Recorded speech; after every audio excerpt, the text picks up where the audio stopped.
Welcome to our channel. आज इथे मी तुम्हाला गरमागरम आणि मऊसूद अशी मसालेदार खिचडी बनवून दाखवणार आहे। त्यासाठी मी इथे टोमॅटो, कांदा, फ्लॉवर, बटाटे, शिमला मिरची, लसण, अद्रकचे तुकडे आणि शेंगदाणे घेतले आहे। तसेच इथे मी 1.5 वाटी तांदूळ आणि अर्धी ते पाऊण वाटी मसुराची डाळ, मुगाची डाळ आणि तुरीची डाळ असं प्रमाण घेतलेलं आहे आणि हे मी 2 पाण्याने स्वच्छ धुवून घेणार आहे। तर इथे बघा मी हे 2 पाण्याने स्वच्छ धुवून घेतलेलं आहे। तर तुम्ही इथे एकच डाळ आवडत असेल तर एकच डाळ वापरून खिचडी बनवू शकता, पण इथे मी मिश्र डाळी घालून खिचडी बनवणार आहे। तर इथे बघा मी फोडणी करून घेतलेली आहे।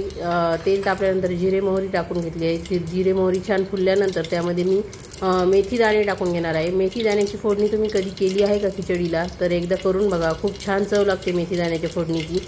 आणि त्यानंतर मी इथे हिंग ॲड करून घेतलेला आहे। तर हिंग ॲड केल्यानंतर यामध्ये मी आता कांदा घालून घेणार आहे। कांदा मी जास्त बारीक आकारात कापलेला नाही, मोठाच कापलेला आहे। तर इथे बघा व्यवस्थित कांदा या तेलामध्ये छान असा मी परतवून घेणार आहे।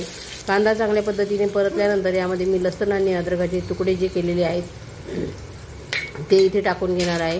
तर व्यवस्थित हे तुकडे याचा कच्चेपणा जाईपर्यंत आपल्याला इथे परतवून घ्यायचे आहेत।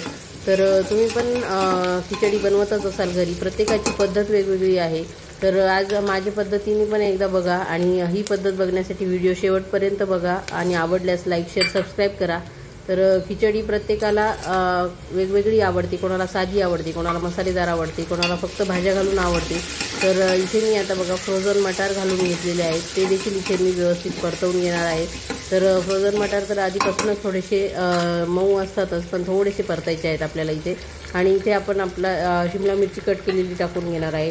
तर त्यानंतर मी इथे टोमॅटो टाकून घेणार आहे आणि त्यानंतर ते बटाटा जो की मी साल काढून स्वच्छ धुवून घेतलेला आहे तो टाकून घेणार आहे। फ्लॉवर देखील मी स्वच्छ साफ करून धुवून घेतलेला आहे, तो इथे टाकून घेणार आहे। तर अशा पद्धतीने सर्व भाज्या इथे मी टाकून घेतलेल्या आहेत। आता व्यवस्थित त्या मी परतवून घेणार आहे तेलामध्ये। तर ह्या व्यवस्थित परतेपर्यंत चांगल्या हलवून घ्यायच्या आहेत कुकरमध्ये। व्यवस्थित परतल्यानंतर या भाज्या थोड्याशा आपल्याला वाफवून देखील घ्यायच्या आहेत, झाकण ठेवून एकच वाफ काढून घ्यायची आहे। तर इथे व्यवस्थित परतल्यानंतर बघा इथे मी झाकण ठेवून याला एक वाफ काढून घेणार आहे। त्यामुळे भाज्यांची चव छान लागते खिचडीमध्ये आणि एकदम भन्नाट अशी चवीची खिचडी तुमची तयार होते। तर तुम्ही देखील अशाच पद्धतीने सर्व भाज्या टाकतात का, किंवा या व्यतिरिक्त दुसऱ्याही कुठल्या भाज्या तुम्हाला आवडत असतील तर त्या तुम्ही या खिचडीमध्ये घालू शकतात। मुलांना देखील अशी खिचडी करून त्यामधून मुलं जी भाजी खात नसतील ती यामध्ये टाकून त्यांना खाऊ घालू शकतात। तर इथे मी खिचडीची चव वाढवण्यासाठी कसुरी मेथी घालून घेतलेली आहे। हळद, तिखट आणि कांदा लसूण मसाला इथे मी घालून घेणार आहे। तुम्ही या ठिकाणी ताजी कढी म्हणजे पुदिन्याची पाने, कढीपत्ता हे देखील घालू शकतात। कढीपत्ता घातल्याने देखील खिचडीची चव मस्त येते आणि पुदिना देखील ताजा जो चिरून आपण इथे फोडणीत घातला तर त्याने देखील तुमच्या खिचडीची चव एकदम भन्नाट येईल।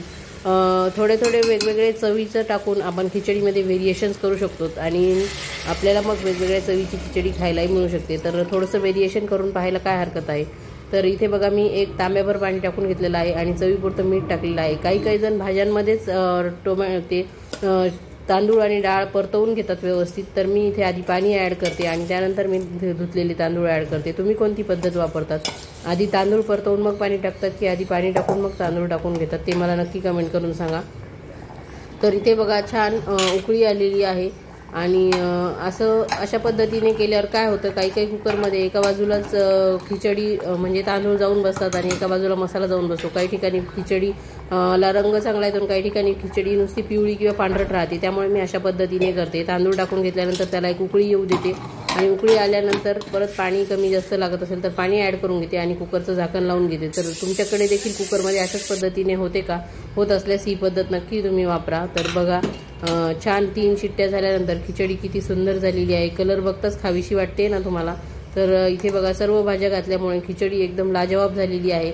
तर ताटामध्ये बघा मी पापडाचा खुडा, लिंबाचं लोणचं आणि हे मुरकुल तळून घेतलेले आहेत आणि खिचडी देखील सर्व करून घेणार आहे। तर खिचडीचा रंग बघा सगळीकडे एकसारखा आलेला आहे आणि वास तर सगळ्या घरभर दरवळत आहे। तर यावर मस्त साजूक तुपाची धार सोडल्यावर वा अजून काय पाहिजे। तर इथे बघा मस्त पद्धतीने मी ताट वाढून घेतलेलं आहे आणि जर तुम्हाला रेसिपी आवडली असेल तर नक्की चॅनलला लाईक, शेअर, सबस्क्राईब करा आणि एकदा नक्की करून बघा। थँक्यू, धन्यवाद।